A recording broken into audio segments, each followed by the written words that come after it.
বিএনপির উদ্যোগে আলোচনা সভা। এখন আপনাদের সামনে বক্তব্য এবং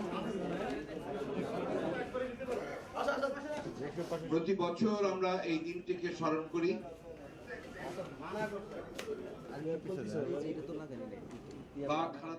মহান বিজয় দিবস উপলক্ষে 15ই ডিসেম্বর বিএনপির উদ্যোগে আলোচনা সভা। 16ই ডিসেম্বর ভোরে বিএনপি চেয়ারপারসন দেশনেত্রী বেগম খালেদা জিয়ার নেতৃত্বে জাতীয় স্মৃতিসৌধে গমন এবং শহীদ বীর মুক্তিযোদ্ধাদের স্মৃতির প্রতি শ্রদ্ধা জ্ঞাপন এবং পুষ্পস্তবক অর্পণ।